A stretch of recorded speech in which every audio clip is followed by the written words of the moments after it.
La foto no tiene nada de especial.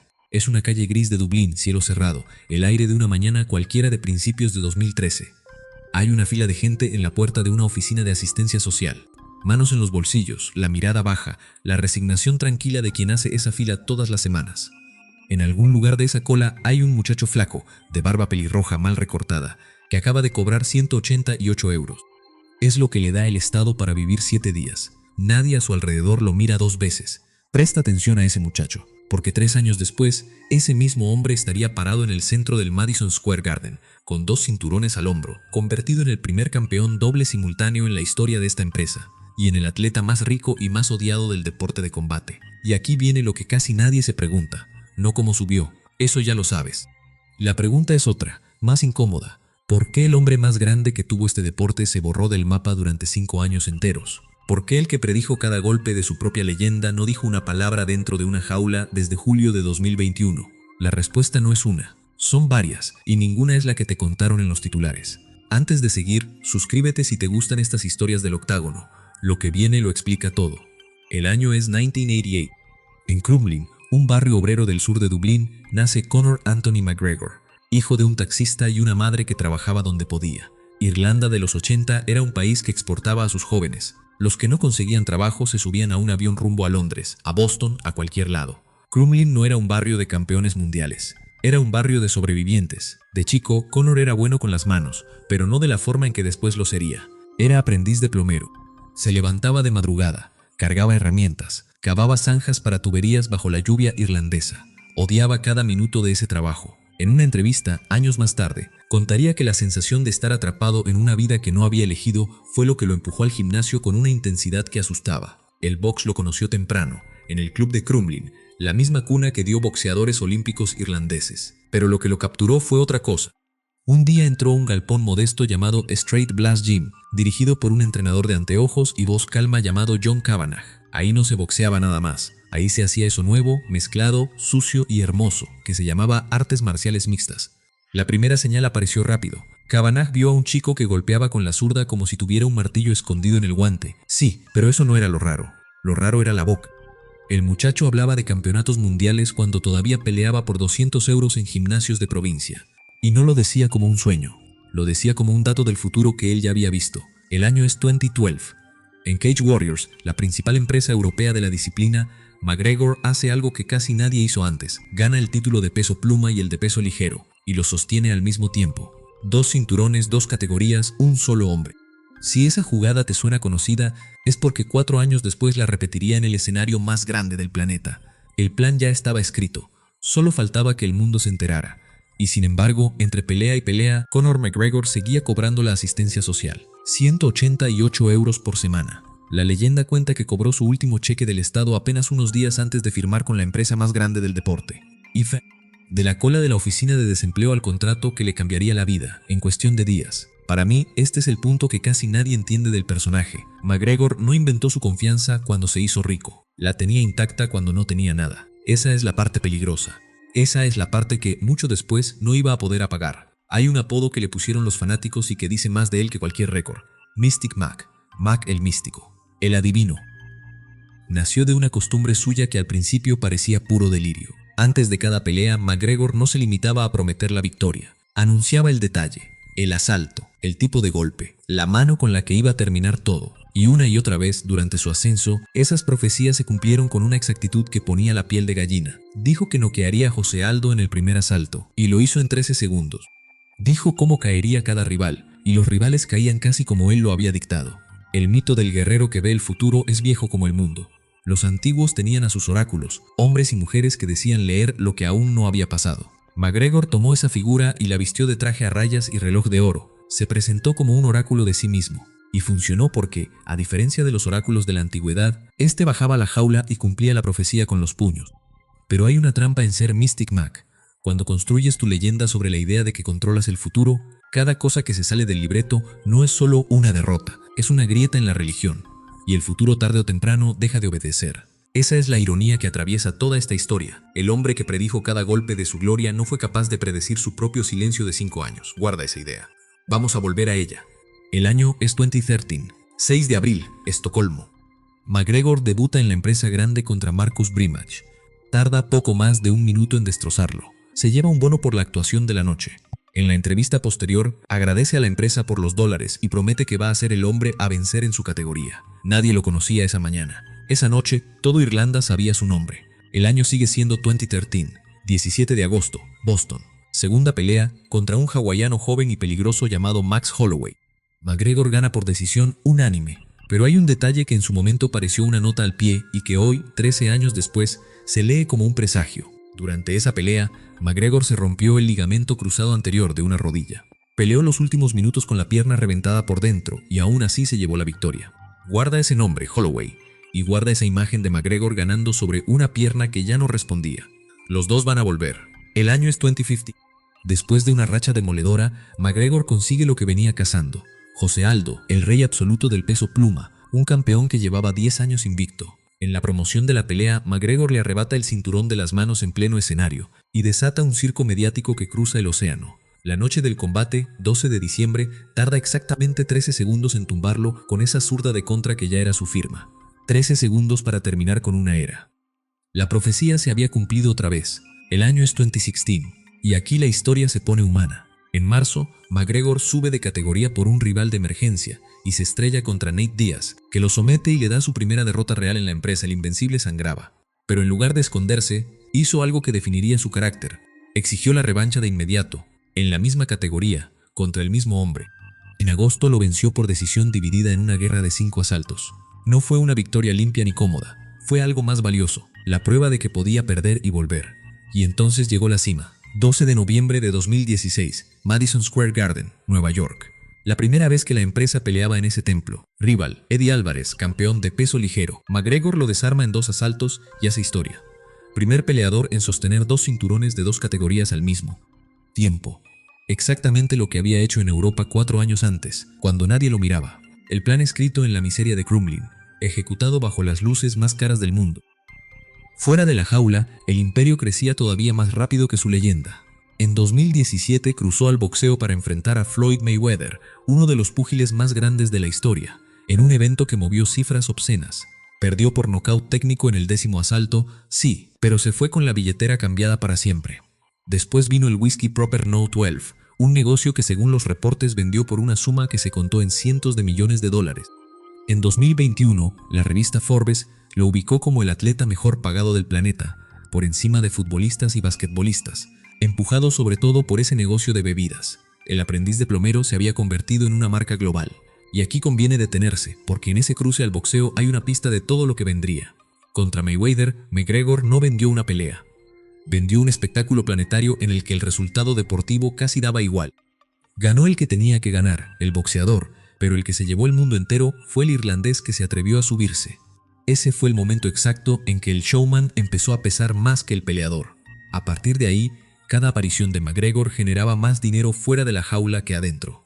Y cuando un atleta descubre que puede ganar fortuna sin arriesgar el mentón, algo en la balanza de sus prioridades se mueve para siempre. Guarda también esa idea, porque explica buena parte del silencio que viene. ¿Y sabes qué es lo más increíble? En el papel todo iba perfecto, campeón doble, millonario, ídolo de masas, dueño de su propio mito. Nadie, absolutamente nadie, habría apostado a que el próximo capítulo sería 5 años de silencio. El año es 2018, 6 de octubre. McGregor vuelve a la jaula después de casi 2 años dedicados al box y a los negocios, y se encuentra de frente con el hombre que se convertiría en su némesis, Khabib Nurmagomedov, el luchador daguestaní invicto, frío, imposible de mover. La previa fue tóxica, personal, cruzó líneas que no debían cruzarse. Adentro, Khabib lo dominó y lo sometió en el 4º asalto. Y afuera, apenas terminó, estalló una batalla campal en el estadio que manchó la noche entera. McGregor había encontrado por fin a alguien que no obedecía su libreto. El año es 2020, 18 de enero. Un breve destello del viejo McGregor. Nocaut técnico a Donald Cerrone en 40 segundos. Rápido, brutal, quirúrgico. Por un instante pareció que el rey volvía, pero era un fogonazo, no un amanecer. El año es 2021. Y aquí está el punto de quiebre, el que parte esta historia en dos. En enero, Dustin Poirier, un rival al que McGregor había noqueado años antes, le devuelve el golpe y lo tumba en el 2º asalto. Es apenas la segunda vez que lo noquean en su carrera. La trilogía queda 1-1 y se pacta el desempate para el verano. 10 de julio de 2021. El tercer capítulo contra Poirier. Final del primer asalto. McGregor apoya mal el peso sobre la pierna izquierda y el hueso. Sencillamente cede. La tibia se quiebra en vivo, delante de millones de personas. La imagen es difícil de mirar. El hombre más ruidoso del deporte tirado en la lona, señalando su pierna doblada en un ángulo imposible, mientras el médico detiene el combate. Esa fue la última vez que Conor McGregor peleó. Su récord quedó congelado en 22 victorias y 6 derrotas. Y ahí en esa lona empezó el misterio de los 5 años. Ahora sí, la verdadera razón. Porque una pierna rota explica un año de ausencia, tal vez 2. No explica 5. Lo que vino después es una acumulación de cosas que casi nunca se cuentan juntas. Primero, la recuperación fue larga y complicada, como suele serlo cuando se rompe un hueso largo de esa manera. Durante ese proceso, McGregor salió del grupo de control antidopaje. Un peleador que se declara fuera de competencia sale del pool de pruebas. El problema es lo que apareció después. Una investigación del New York Times, publicada en 2026 y basada en fuentes con conocimiento directo, sostuvo que durante esa rehabilitación McGregor recurrió a sustancias prohibidas para acelerar la recuperación del hueso y que un pedido de exención terapéutica fue rechazado por la agencia antidopaje de entonces. Su entorno no confirmó ni desmintió el uso. Hay que decirlo con precisión. McGregor nunca dio positivo en un control oficial y durante años fue uno de los atletas más testeados del deporte. Pero el episodio dejó una sombra larga. Segundo, cuando por fin apareció un regreso concreto, se cayó. En 2024 estaba pactado un combate contra Michael Chandler en un evento enorme. 6 semanas antes, McGregor se rompió un dedo del pie en un entrenamiento y tuvo que bajarse. Otra vez el cuerpo, otra vez la espera. Y tercero, lo más determinante de todo, en 2024, McGregor faltó a 3 controles de paradero dentro de un periodo de 12 meses. En la práctica, no estar disponible para que te vengan a testear cuenta como infracción. El resultado llegó en octubre de 2025.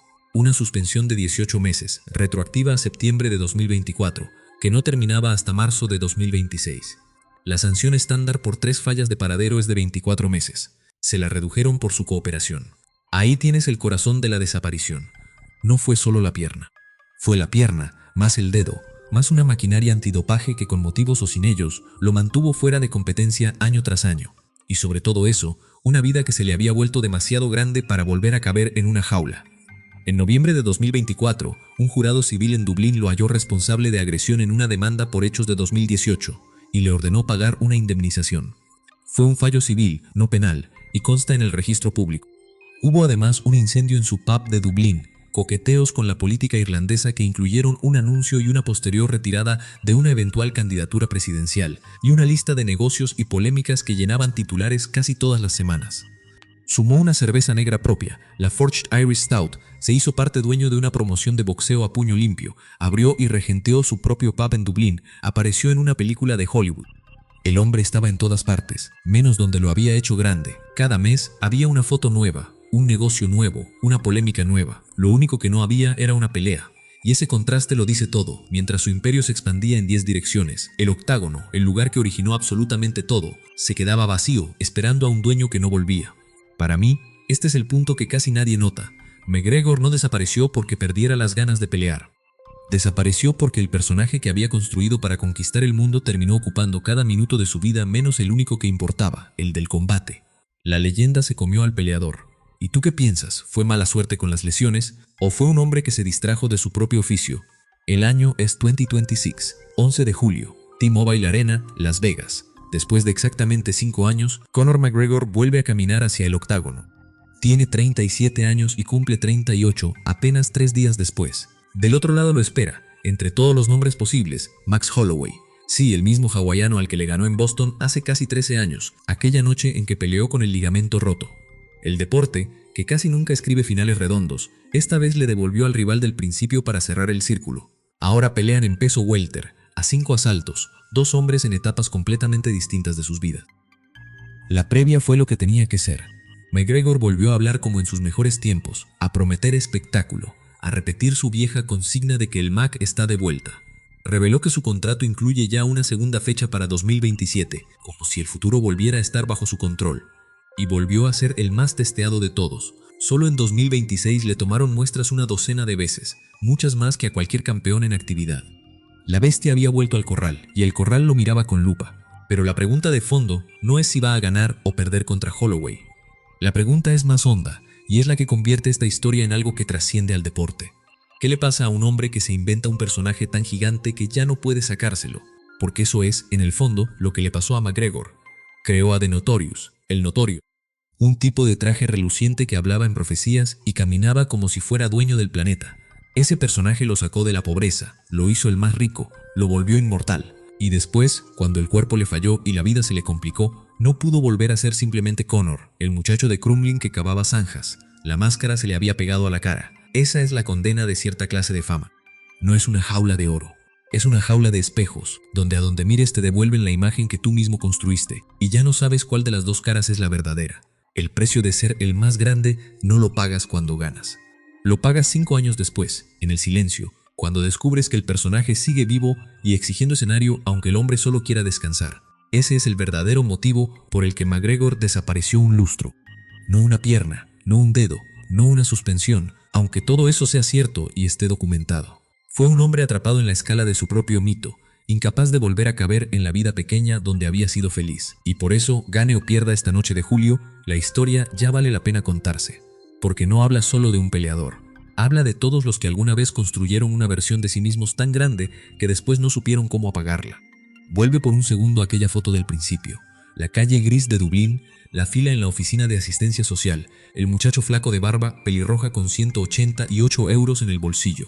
Ese chico no tenía nada, y lo tenía todo. Una certeza intacta de que el futuro le pertenecía. 13 años después, ese mismo hombre lo tiene todo, y en cierto modo perdió aquello. Perdió la simpleza. Perdió el anonimato que te deja equivocarte sin que el mundo entero mire. Aquel muchacho en la fila del desempleo soñaba con ser The Notorious. El hombre de 37 años que vuelve al octágono quizás daría algo por volver a ser, aunque sea por una tarde, solamente Connor. Y ahora quiero leerte a ti. McGregor vuelve para escribir un último capítulo glorioso, o para descubrir, delante de todos, que el tiempo del oráculo ya pasó. Déjamelo en los comentarios.